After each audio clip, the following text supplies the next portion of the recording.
Hello, everybody, and welcome to a review of I'm Getting Married to a Girl I Hate in Class. Now, we're covering episode 2, and I gotta say, last week's episode, this is one of those rom-coms I love so much right now.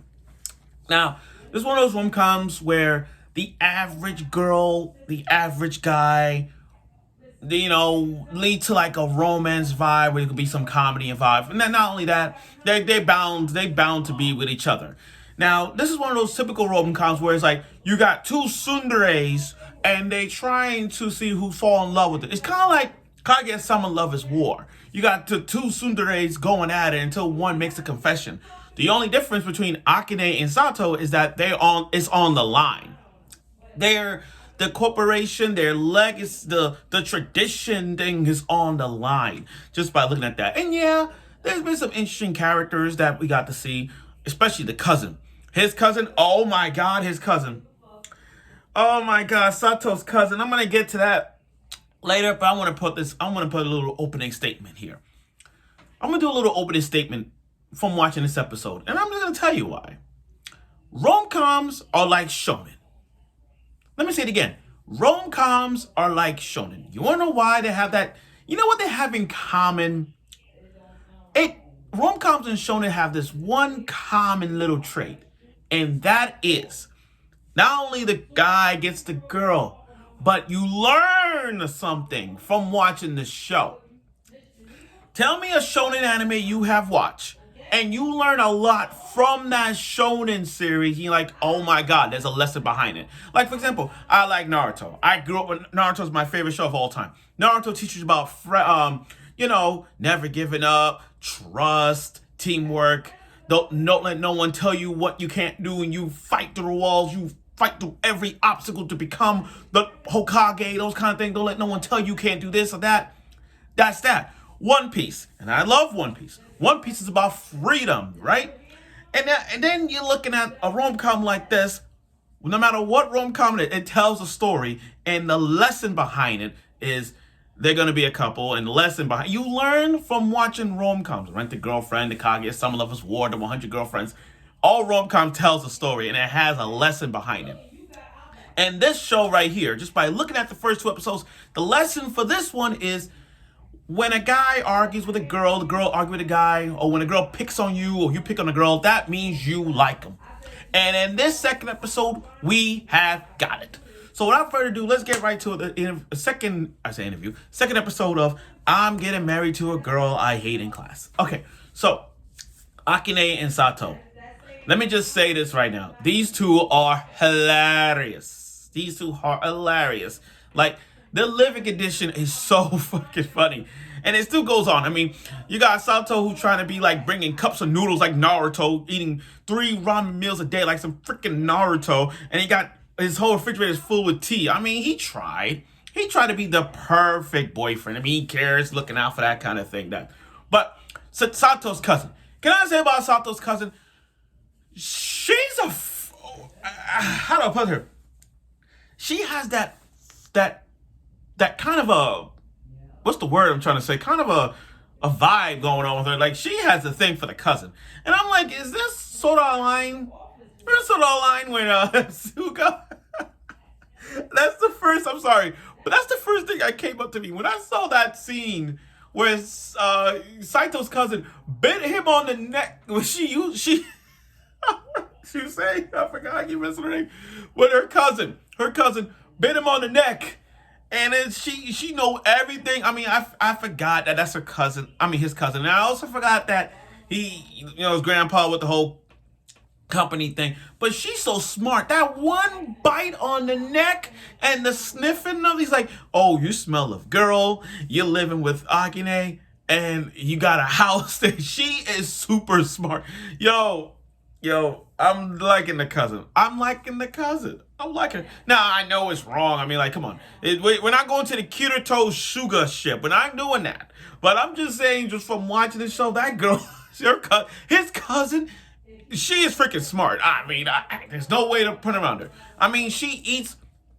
There was a scene where she sat down talking to her cousin, to her cousin, and she's just eating that little puff balls thing. You see, a rice ball? It was on a rice ball. It was on those puffy cake thing I seen. I forgot what they call. But she ate the whole thing. She was much like, nom, nom, nom, nom. And then she just like, and then that one scene, it went away. I'm like, that's some anime physics. For her to take a big old circle of a bun and just ate like not too much of it, but then. And then in about like 30 seconds later, the food gone. I'm like, God damn, she is so freaking hungry. Like, what's her appetite? Does she have a black hole? That's that. Now, on to Sato and Akine's relationship. Their relationship right now in episode 2 is developing more ways than one. I mean, literally, like, Akine cooking Sato some food, and, describing it normal means it's good. It's all right. Now, when words kind of affect the tsundere characters. When you say one thing, it affects the tsunderes. Like, if you say normal, that means it's good. But in the tsundere term, if it's normal, that means like, what do you mean normal? So that means my food sucks? See, kind of like, this whole line of miscommunication between Akine and Sato goes back and forth with these two. They say one thing, they say the other. One says a misunderstanding, one goes too far. And that's been like that.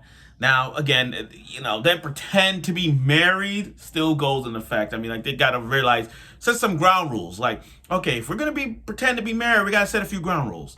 I wash the dishes, you do that. I do this, you do that. Those kind of things. Yeah, and then we got some fan service action, guys. This again, when it comes to rom-coms, we're bound by fan service. I mean, if you think about touching her butt was one thing, how about seeing Akine's full body in motion?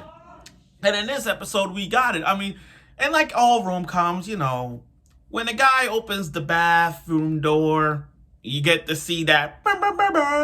You get to see all that fan service. So he opens the door and see Akine sleeping in the tub. Like all things. Like I'm pretty sure all y'all sleep in the tub. Like when you after a stressful day, you sat down and just sleep all.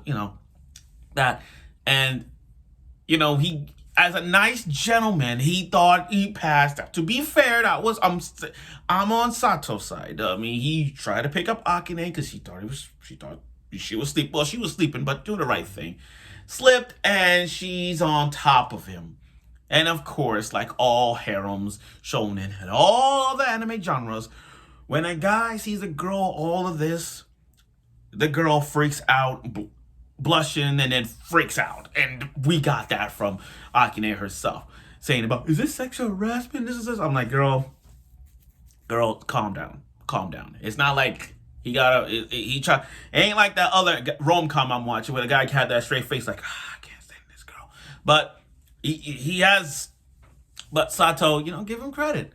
I mean, like, he even don't even like looking at Sato at Akine at one point, where Akine's like in her pajamas and want her to touch his clothes. He's like, I'm not doing that. I'm proud for Sato making good choices. He's making some good choices in this episode, and I do. And then Sato's playing video games, and then here come Akine, just literally destroyed it because they playing a zombie game of Resident Evil in first person.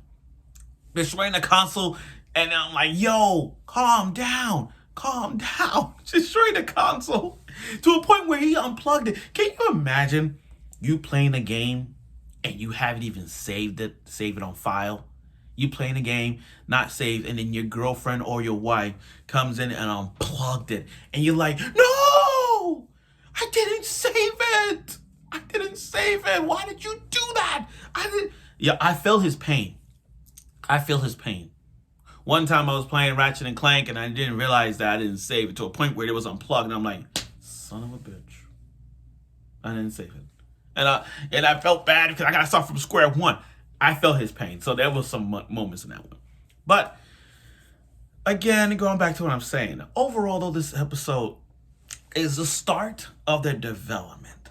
Akine showing feelings for Sato's showing feelings for Akine. It's one of those classic rom-coms where it's like, okay, we're gonna pretend, it's like the adult rom-com I mentioned, 365 Days to the Wedding.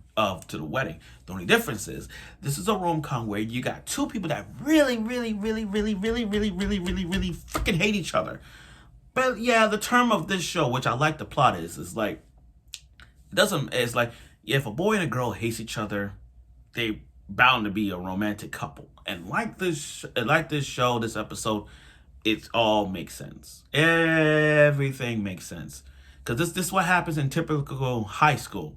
This is happening in real life in typical high school, where the guy picks on a girl picks on a guy, and and I've learned this because I experienced this before.